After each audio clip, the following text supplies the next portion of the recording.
네, 11시 터닝포인트 출발합니다. 개장 전에 트럼프 대통령이 캐나다와 멕시코에 관세 부과를 유예하겠다라는 소식이 전해졌죠. 그와 함께 국내 증시는 어제의 하락세를 바로 회복하는 불기둥을 그렸습니다. 코스피는 1.7%의 상승, 코스닥은 2.8% 강세 흐름 보이면서 어제 하락분을 거의 다 만회하는 흐름이 연출되고 있죠.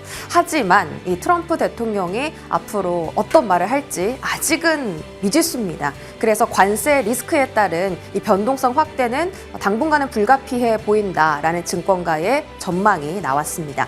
코스피 오늘 종가 기준으로 2,500포인트 회복해 줄 수 있을까요? 수급 보겠습니다. 자, 거래소 지금 수급은요.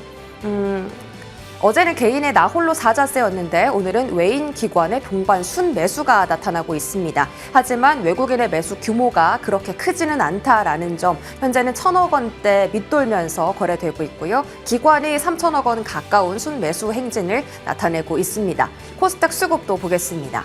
코스닥도 어제 개인이 힘들게 방어를 했었는데 오늘은 외인 기관의 동반 순매수가 포착되죠. 외국인이 1,900억 원대 사자세 나타냅니다. 어떤 종목들 위주로 담고 있는지 순매수 리스트 확인하시죠.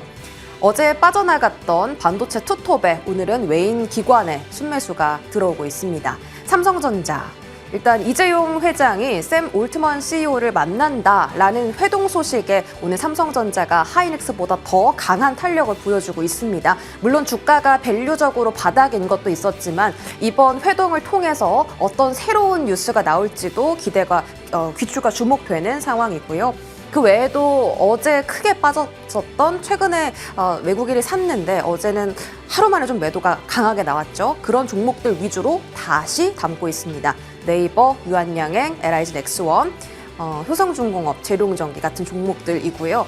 일단 어제 그 관세 유예 소식 때문에 국채 가격이 상승했고요. 국채 금리가 떨어졌습니다. 그래서 오늘 바이오 섹터에도 긍정적인 영향을 불어넣어주고 있습니다. 기관 순매수도 보시죠.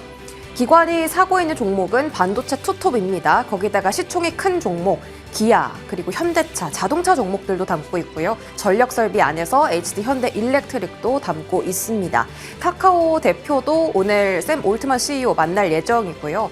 이 외에도 크래프톤 CEO도 오늘 샘 올트먼 CEO 만날 예정입니다. 이 회동 안에서 오후장에 좀 긍정적인 영향을 줄 수 있는 호재가 나올지 다시 한번 체크해 보시기 바랍니다. 자, 오늘도 이 순매수 리스트를 통해 어떤 투자 전략을 확인할 수 있을까요? 저희 지금 알아보겠습니다. 출발하시죠.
네, 오늘장 탑10은 오로라 투자자문 유창희 본부장 함께합니다. 어서 오세요.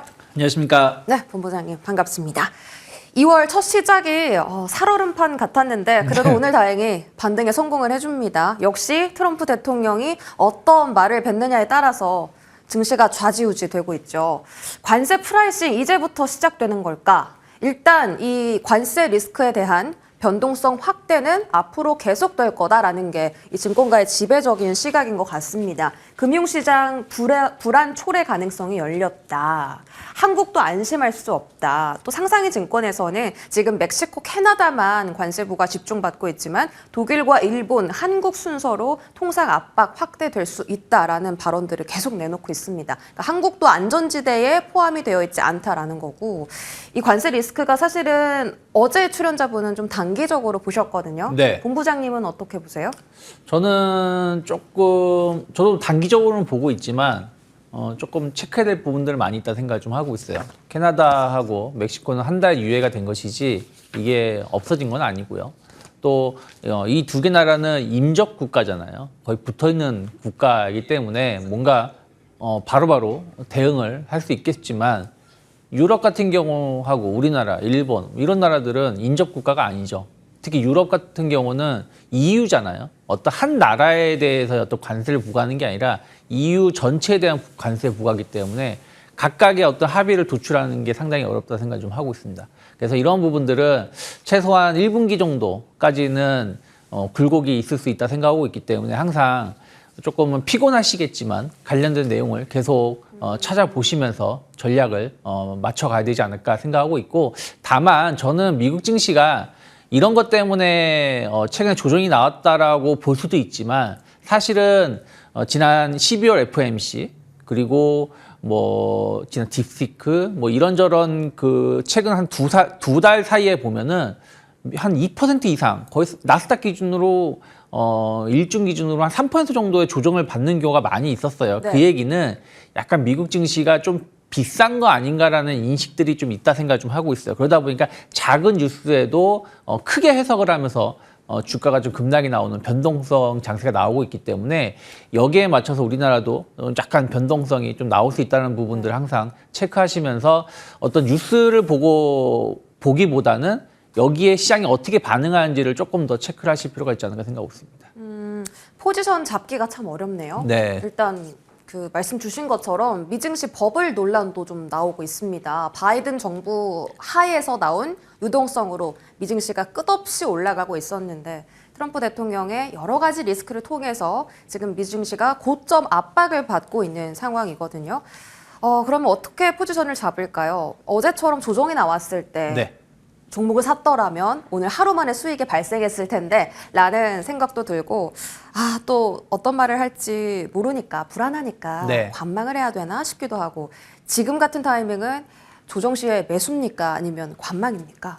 저는 지금은 도망갈 자리는 아니다 생각을 좀 하고 있어요. 다만 조정 시 매수로 봐야 되는 섹터가 있고 조정 시 도망가야 되는 섹터가 있다 생각을 좀 하고 있어요. 네. 일단 지금 무역 분쟁 이슈는 이제 어떻게 보면 관세 이슈가 이제 시작을 했다라고 생각을 좀 하고 있어요. 그렇기 때문에 반도체, 자동차, 뭐 화장품 이런 섹터는 변동성이 좀 크게 나올 수 있다는 거죠. 말씀하신 것처럼 어저께 저가 매수했었으면 오늘 수익이지만 반대로 지난 금요일에 저가 매수했다고 해서 매수했다가는 또 어저께 급락이 나올 수 있는 부분 아니겠습니까?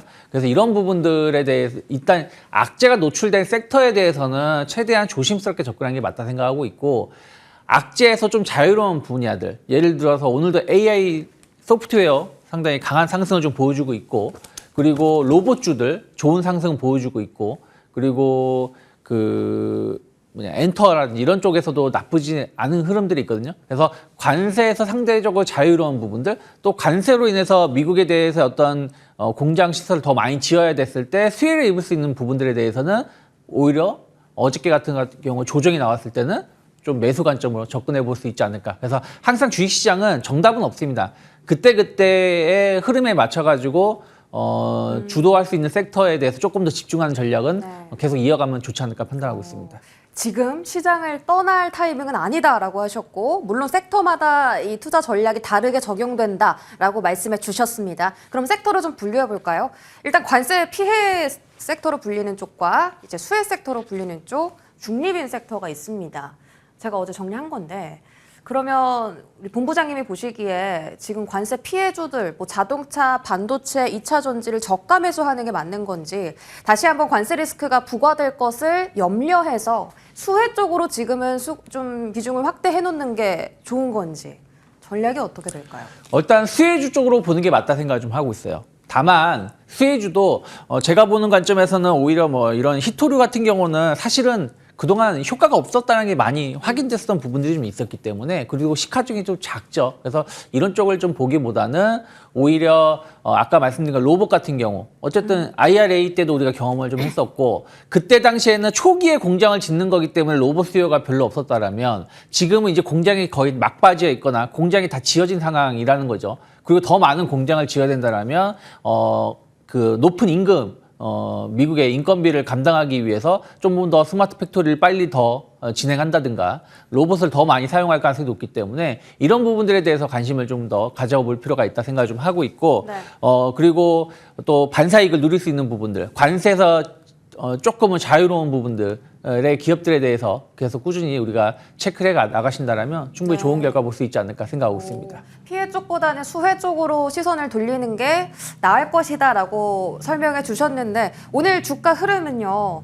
그 반도체, 자동차, 2차 전지 쪽에 외국인 기관의 수급이 들어오고 또 주가 반등도 나오고 있습니다. 그럼 오늘 반등은 어떻게 해석해야 돼요? 기술적 반등이죠.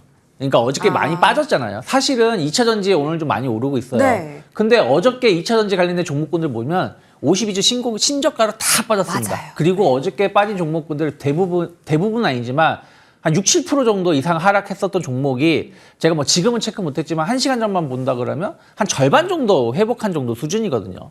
그리고 뭐 반도체도 마찬가지죠. 삼성전자 같은 경우는 뭐 여러 가지 이슈가 있으면서 오늘 올라오는 거지만 하이닉스 같은 경우를 본다라면 어제 하락한 거에 절반 정도 상승이 나오고 있는 거죠.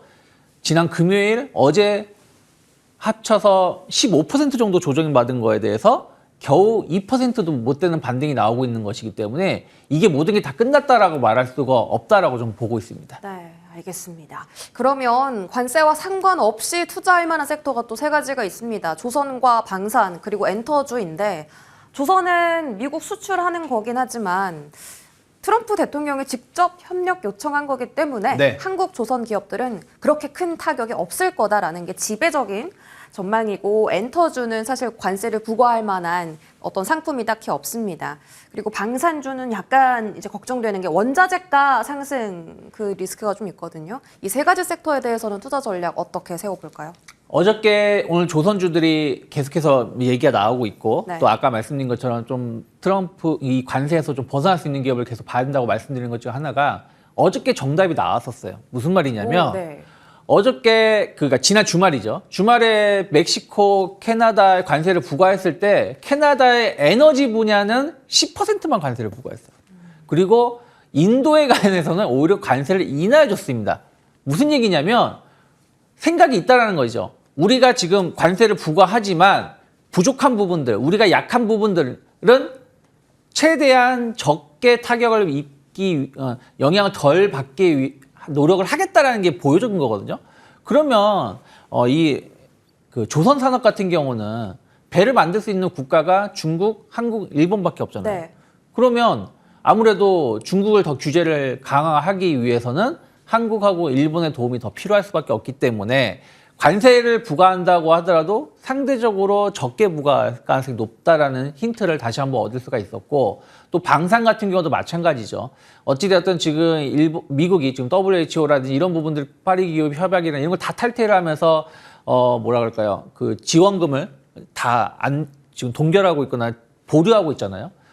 방산도 마찬가지라는 생각을 하고 있습니다. 그럼 이런 부분들 관련해서 각 국가가 더 많은 방산비 지출이 이루어질 수밖에 없고 그러면 또 우리나라 기업들이 수혜를 입을 수 있다 생각을 좀 하고 있습니다. 그래서 저는 방산주들 은근히 소리 소문 없이 LG 넥선, 하나 에어로스페이스 거의 신고가 언저리까지 좀 올라와 있는 상황이거든요. 맞아요. 예, 그래서 이런 기업들은 충분히 더 갈 수 있다는 생각으로 조금 눌림이 조정이 받는다라면 분할 매수 관점을 접근해 볼 수 있지 않을까 판단하고 있습니다. 근데 사실 방산주는 지금 유럽 안에서 우리가 유럽향 수출을 기대하고 있는 건데 네. 유럽 안에서는 우리 거 쓰자, 자국 기업 거 써야 된다라는 분위기도 조성되고 있는 상황이거든요. 네. 그럼에도 불구하고 방산이 매수 매력도가 있다라고 보시는 거예요. 기술력이 없잖아요. 아, 기술력이 없고 어쩔 수 없이 우리나라 걸 쓸 그렇죠. 거다. 또 하나는 뭐냐면은 뭐 독일 전차라든지 이런 쪽은 뭐냐면 공격형이에요. 근데 우리나라 무기는 대부분이 방어형입니다. 그러니까 이게 공격형 미국 같은 경우 F-16 뭐 이것도 다 공격형이죠. 근데 우리나라의 전투기는 공격형보다는 방어형이에요. 그 얘기는 무슨 얘기냐면 이 지금 각 유럽 같은 경우, 동유럽 같은 경우는 러시아의 어떤 공격을 좀 방어하기 위해서의 어떤 국방비 지출이 늘어나는 것이지 이들이 러시아하고 싸우기 위해서 혹은 미국하고 싸우기 위해서 국방비가 늘어나는 건 아니거든요. 네. 그래서 그런 부분들 감안한다면 공격형 무기는 아무래도 미국향 제품을 더 많이 사용할 수밖에 없겠지만 방어형 제품에 대해서는 우리나라의 제품들이 상당히 강점이 있다는 게 확인되었기 때문에 여기에 대해서 수주가 갑자기 뚝 끊기거나 하진 않을 것 같다 생각하고 있습니다. 그리고 기술력, 네. 그렇죠. 그리고 이제 또 하나는 만약에 독일 전차를 많이 수주를 하게 그러니까 구매를 하게 되면 한 2년 걸린다고 해요. 근데 우리나라 현대로템 수출 계약하면은 한 달 뒤에도 보낼 수 있다고 합니다. 그래서 그런 부분 그렇죠. 그러니까 그런 것들 감안한다라면 갑자기 유럽 기업들 중심으로 해서 엄청난 수주가 늘어날 가능성은 제한적이다 생각하고 있고 또 하나는 중동 쪽에 대한 어떤 수출 이런 것들 감안한다라면 충분히 조금 더 기대해 볼 수 있는 긍정적인 이슈들이 더 많지 않을까 판단하고 있습니다. 네, 기술도 빠른데 기술도 좋은데 네. 시간도 정말 짧게 걸리는 K방산의 매력 유럽이 거부할 수 있겠나 싶고요. 그러면 전력 설비 쪽 어떻게 보시는지 궁금합니다. 일단 수출이잖아요. 네. 관세 타격 받을 것 같거든요.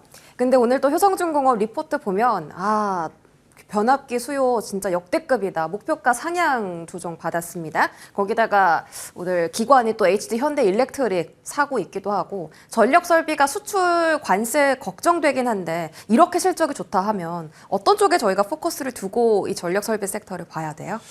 일단은 전력 설비 같은 경우는 제가 계속 좋게 말씀드렸는데 지금은 조금 지켜볼 필요가 있다. 최소한 한 달 정도는 흐름을 지켜봐야 되지 않을까 생각을 좀 하고 있어요. 왜 그러냐면 전력 설비가 기존의 논리에는 IRA라든지 또 전 세계의 인프라 재구성, 노후화된 전력망 이런 구축 이런 부분들에 관련해 가지고 이슈가 있으면서 올라왔었다라면 사실 작년 하반기 정도서부터 올 상반기까지는 AI 데이터 센터의 폭발적인 수요에 편승하면서 올라왔던 부분들이 좀 있습니다. 근데 이게 딥시크의 영향으로 인해 가지고 어찌되었든 눈에 보이는 거는 엔비디아가 지지난주 금요일 대비해서 20% 이상 조정을 받은 상황에서 반등다운 반등이 못 나오고 있고 나머지 반도체 하드웨어 관련된 종목군들도 그렇게 좋은 주가 흐름은 아니라는 거죠. 그렇다면 이러한 부분들이 작년에도 반도체가 잘 가다가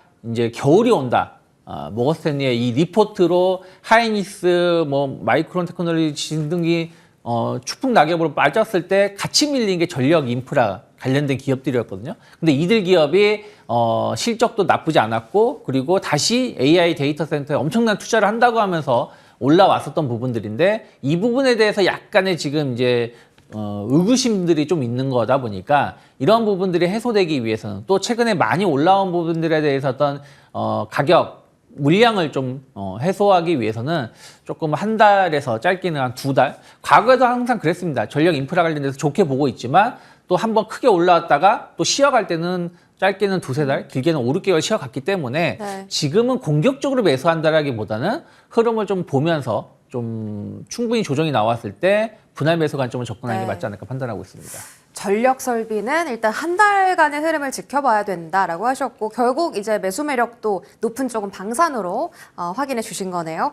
자, 알겠습니다. 반도체로 넘어가 보면요. 오늘 샘 올트먼 오픈 AI CEO가 방한을 하는데 카카오 그리고 크래프톤, 삼성전자, SK 만납니다. 이 안에서 우리가 어떤 긍정적인 호재를 가져갈 수 있을까를 좀 정리를 해봤는데 일단 AI 전용 단말기 개발 중이다라고 했을 때 ASIC 쪽 수에 나올 수 있겠고요. 저전력 MCU 관련 종목들 그리고 보안 관련주도 어제부터 움직임이 좀 나옵니다. 이런 여러 가지 이슈를 통해서 이 국내 증시에서 움직일 만한 종목들 지금 투자자분들이 굉장히 많이 궁금해하세요. 샘 올트먼 CEO가 방문을 한다면 어떤 호재가 나올까 기대됩니다. 카카오 같은 경우 어제 10% 급등했거든요. 오늘도 힘있게 좀 올라갈 수 있다라고 보십니까? 어쨌든 지난번에는 엔비디아 젠슨왕이 묻으면 급등하고 테슬라가 묻으면 급등하고 이런 모습들이 지금도 이어지고 있다 생각하고 있는데 결국엔 저는 AI 관련해서는 소프트웨어를 봐야 된다 생각을 좀 하고 있어요. 그러니까 삼성전자도 만나고 SK 하이닉스도 만나고 하지만 아까 말씀드린 것처럼 아직 하드웨어에 대해서는 약간 불안감이 전 있다 생각하고 있어요. 그 불안감이라는 거는 결국엔 엔비디아가 이번 4분기 실적을 보여주면서 주가가 빠르게 회복해 줘야지 관련된 기업들이 움직일 수가 있는 것이지 네. 그 누구를 만난다고 해도 당장 이들 기업이 움직일 수 있는 룸은 제한적일 수밖에 없지 않을까 전 생각을 좀 하고 있어요. 궁금한 게 어제 그 오픈 AI가 그 네. 소프트뱅크랑 50대 50으로 합작법인 설립한다 했거든요. 네. 그 정도 규모의 호재가 아니면 사실 실망 매물이 좀 출회될 수 있는 거잖아요. 네. 그 부분은 어떻게 보세요? 그러니까 뭐 이제 어떻게 보면 이제 그 스타게이트의 후속 조치이겠죠? 뭐 그런 부분들이기 때문에. 근데 중요한 게 이제 이게 어떤 식으로 이제 투자가 이루어지는지를 우리가 체크할 필요가 있다 생각을 좀 하고 있어요. 특히 저는 어저께 샘 올트먼이 사실 사람이 그렇게 말하기 힘들거든요. 네. 우리가 틀렸다. 메타하고 딥시크가 맞았다. 그러니까 오. 이 폐쇄형 AI 개발을 해왔었던 분야에서 오픈형, 개방형 AI가 맞다라는 게 이렇게 말을 한다는 게 되게 힘든 얘기거든요. 어쨌든 최고의 위치에 있는 사람이. 그러면 이쪽으로 아마 계속해서 더 시장이 변화될 가능성이 높고, 그러면 아무래도 조금 하이엔드 제품보다는 조금 낮은 제품을 사용해도 좀 긍정적인 영향을 볼 수 있는 부분들이라서 오히려 그렇다라면 삼성전자가 좀 힘을 낼 수도 있지 않을까 생각을 좀 하고 있어요. 왜냐하면 이제는 비싼 제품을 안 써도 된다라는 인식이 생긴다라면 삼성전자의 제품도 충분히 탑재가 될 가능성이 높으니까요. 그래서 그런 부분들에서 약간의 변화 가능성을 좀 체크하실 필요가 있고, 또 개방형 AI형으로 변화가 된다라면 우리나라가 그동안 쫓아가지 못했었던 부분들을 빠르게 따라갈 수도 있다는 기대감들이 좀 있을 수 있잖아요. 그렇기 때문에 뭐 카카오 같은 기업들도 어저께 9% 오르고 오늘도 한 1, 2% 정도 상승을 하는 것은 지금은 사실은 뭐 우리나라에서 엄청나게 AI에서 주목받는 기업은 없지만 네. 앞으로 6개월 뒤에 1년 뒤에는 달라질 수 있다는 어떤 기대감들, 그리고 이런 부분들을 또 샘 울트먼하고 어떤 협업을 할 수 있다는 것은 충분히 주가에는 새로운 상승 모멘텀을 작용할 수 있지 않을까 생각하고 있습니다. 그럼 매수에 대한 매력도는 얼마나 됩니까? 뭐 카카오 같은 경우는 뭐 충분히 지난 12월 달 고점 네. 돌파에 대한 기대감 가져갈 수 있다 생각하고 있고, 사실은 전 카카오도 좋게 보고 있지만 네이버를 조금 더 좋게 보고 있다는 부분들도 말씀드리고 싶어요. 네이버는 사실은 외국인들이 지난 4분기서부터 올 1월 달까지 어마어마한 매수세를 보여줬었고, 또 이런 AI 관련돼서 어찌됐든 우리나라에서는 네이버가 가장 좀 기술력이 좋다라고 평가를 받고 있는 부분들이 좀 있어서 앞으로 이게 또 개방형으로 변경이 된다라면 조금 더 좋은 결과 볼 수 있지 않을까 생각하고 있습니다. 알겠습니다. 자, 삼성전자 또 질문을 드려볼 텐데요. 일단 사법 리스크가 해소가 됐습니다. 무죄 판결이 나왔고, 그러면서 증권가에서 삼성전자의 목표 주가를 올려잡기도 했거든요. 그래서 지금 반도체뿐만이 아니라 사실 로봇이나 바이오 섹터도 함께 긍정적인 영향을 받아가고 있습니다. SK 하이닉스는 목표가 하향 조정된 마당에 삼성전자는 또 상향 조정이 됐네요. 그러면은 이제는 조금 시선을 달리 봐야 하는 건지, 삼성전자가 또 가격적 메리트도 있잖아요. 어떻게 보세요? 근데 저는 오히려 하이닉스가 추가 조정이 나온다. 그러면 하이닉스를 모아가는 게 맞다 생각을 좀 하고 있어요. 아까 말씀드린 것처럼 약간의 변화는 있을 수 있다라고 보고 있어요. 그러면서 삼성전자가 특히 이제 이게 온디바이스 AI 제품에 대한 관심도가 더 높아지고 있잖아요. 딥시크 이후로. 그래서 애플도 그때 당시에 지난주 같은 경우는 다들 무너졌을 때 애플 같은 경우는 상승을 보여줬었고, 그러면 이쪽에 관련돼서 디바이스 제품의 수요가 늘어날 수 있고, 또 여기에 강점을 갖고 있는 건 삼성전자라고 생각하고 있습니다. 그래서 삼성전자가 조금은 지금보다는 조금 더 좋은 어떤 선택지가 될 수도 있는 분위기가 형성되고 있지만 확정된 건 아니죠. 네. 그리고 주요 하이퍼스케일러 그룹단에서도 AI에 대한 투자를 줄이겠다고 하진 않았습니다. 그래서 이러한 흐름들은 조금 더 이어질 가능성이 높고, 그리고 나서 어떻게 변경되는지를 봐야 된다는 거죠. 그러면 여전히 저는 매력적인 거는 하이닉스다. 그래서 하이닉스가 조금 더 조정이 나오거나 아니면 여기서 지지력이 확인된다라면 충분히 더 올라갈 수 있다 생각하고 있고, 삼성전자는 단순한 기대감이죠. 기대감인 것이지 이게 실적으로 좀 반영되고 있는 부분들은 아니라는 부분들 감안한다라면 저는 올라온다고 하더라도 지난 최근 3개월 정도 흐름을 본다라면 지난 이제 11월인가요? 그때 한 5만 원이 깨졌었던 네. 그때 이후의 흐름을 보면은 한 1, 2천 원이 한 저점, 그리고 상단이 한 5만 한 8천 원 정도 선이었기 때문에 5만 8천 원 넘어간다고 해도 6만 원 이상, 6만 5천 원, 뭐 7만 전자로 가기에는 힘들다. 수급적으로 외국인들이 최근 반년 동안 거의 23조, 24조 원을 매도가 나왔는데 이만큼 매수가 들어와 줘야지 7만 전자, 8만 전자 갈 수 있는 거지. 이게 매수가 쉽게 이렇게 안 들어온다라면은 주가의 반등도 제한적이다. 그래서 오늘 같은 경우 삼성전자 엄청 오르고 있지만 외국인이 폭발적인 매수가 해주고 있는 건 아니기 때문에 결국엔 외국인들의 어떤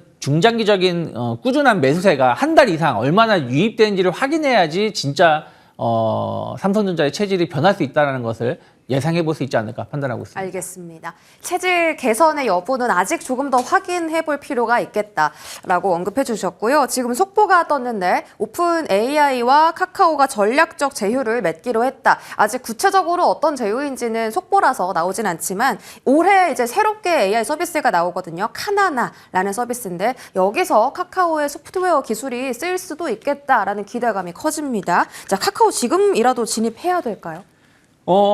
저는 일단은 지금은 선택을 받았다는 얘기는 주가는 조금 더 올라갈 수 있다라고 생각을 좀 하고 있어요. 그렇기 때문에, 아까 말씀드린 대로, 어저께 상승한 거에, 최악의 경우는 시가, 혹은 어제 상승한 거의 절반 가격을 크게 이탈하지만 않는다라면 그 사이에서 약간 눌림목이 나왔을 때는 분할 매수 관점으로 접근해 볼 수 있지 않을까 생각하고 있습니다. 알겠습니다. 자, 마지막으로 SK 하이닉스까지 좀 추가 질문 드려보면요. 국내 증권사뿐만이 아니라 골드만삭스까지 최선호조에서 제외를 시켰습니다. 최선호조 선정한 지 한 달도 안 됐는데 벌써 목표 주가 하향 소식이 좀 나왔고요. 하이닉스를 긍정적으로 조정 시에 매수라고 보셨는데 네. 이러한 이슈가 있음에도 불구하고 여전히 고입니까? 저는 그렇게 보고 있어요. 그러니까 왜냐하면 대체할 수 있는 회사가 없다라는 거죠. 네. 그러니까 HBM 관련해 가지고 이미 12단, 이미 16단까지 제일 먼저 앞서가 있는 것이고 마이크론이라든지 삼성은 여기에 못 미치고 있는 부분 아니겠습니까? 물론 아까 서두에도 말씀드린 것처럼 갑자기 이제 블랙에 뭐 이런 걸 사용 안 하고 진짜 중국이 썼던 제품들로 사용한다라면 하이닉스의 어떤 수요는 급감할 수밖에 없고 또 엔비디아가 엄청난 마진, 뭐 말도 안 되는 마진이잖아. 80% 정도 마진 나오나요? 그러니까 이런 마진을 이제 줄여야 된다라고 한다라면 아무래도 TSMC라든지 삼성, 하이닉스도 마진을 순차적으로 줄어들 수밖에 없기 때문에 약간의 이제 불안감은 있을 수 있다 생각을 좀 하고 있습니다. 하지만 이건 아직 확인된 건 아니고요. 또 이게 당장 언제부터 이루어진다라고 우리가 말씀드릴 수는 없다라는 것이죠. 그렇기 때문에 지금은 일단 반도체 쪽을 본다라면은 어찌되었든 3사 마이크론, 삼성전자, 하이닉스 중에서 선택을 해야 된다라면 저는 하이닉스 선택하는 게 맞다. 그래서 네. 뭐 오늘 당장 매수하자는 뜻은 아니고 좀 흐름을 좀 확인하면서 접근하는 게 맞지 않을까 판단하고 있습니다. 네, SK 하이닉스에 대한 답변까지 들었습니다. 오로라 투자자본 유창희 본부장과 이 시간 함께 꾸렸습니다. 고맙습니다.